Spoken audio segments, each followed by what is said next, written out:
এইবারে আইপিএল অকশানে প্রতিটা ফ্র্যাঞ্চাইজি যথেষ্ট ভালো প্লেয়ারদের কিনেছিল, কিন্তু তাদের মধ্যে কিছুটা হলেও এক্সট্রা অর্ডিনারি হয়েছিল কেকেআর টিম।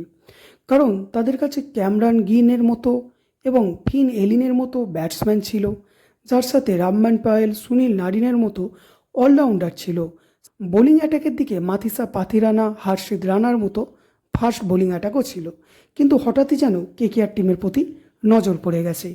কারণ তোমরা প্রত্যেকেই জানো যে টি-20 বিশ্বকাপ চলাকালীন হার্ষিদ রানার নি ইনজুরি হয়েছে, যার কারণে হার্ষিদ রানা এখন বেশ কিছুদিন রেস্টে থাকছে।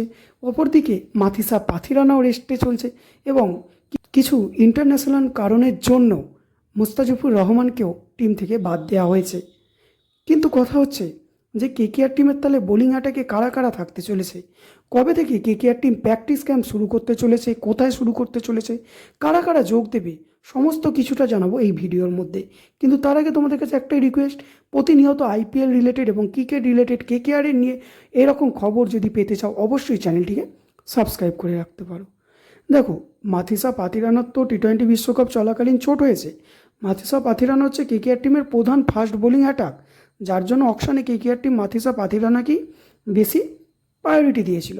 হ্যাঁ, সিএসকের হয়ে যদিও খুব একটা পারফরমেন্স গত বছর দেখাতে পারেনি পাথিরানা, কিন্তু পাথিরানার যে বোলিং স্টাইল লাসিদ মালিঙ্গার মতো, যার কারণেই পাথিরানাকে বেশিরভাগ ব্যাটসম্যান ফেস করতে পারে না। তো পাথিরানার মতো একজন ভালো বোলার টিম থেকে বাদ পড়াতে খুবই সমস্যার মুখে পড়তে চলেছে কেকেআর টিম।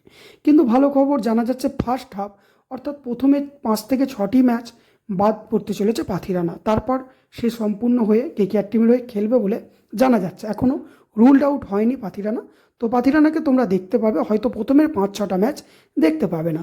অপরদিকে হার্ষিদ রানাও খুব দ্রুত রিকভারি করছে এবং তার নি ইঞ্জুরি যথেষ্ট ভালো হয়ে গেছে।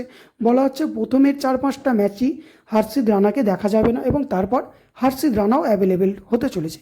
কিন্তু ওই প্রথমের 5টা ম্যাচে গুরু দায়িত্ব থাকবে বোলিংয়ে সুনীল নারিন, বরুণ চক্রবর্তীর ওপর এবং ফাস্ট বোলিং অ্যাটাকে বৈভব আরোরার মধ্যে।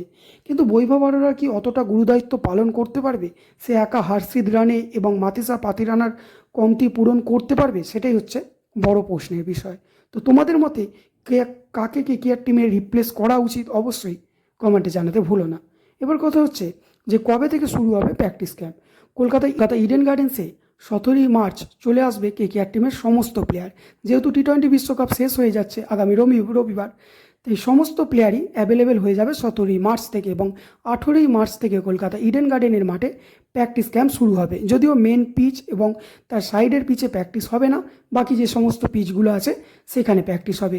তো 18ই মার্চ থেকে প্র্যাকটিস ক্যাম্পের ভিডিও এবং খবর যারা যারা পেতে চাও অবশ্যই চ্যানেলটিকে সাবস্ক্রাইব করো। আশা করি ভালো আছো, ভালো থাকবে। দেখা হচ্ছে পরের ভিডিওতে।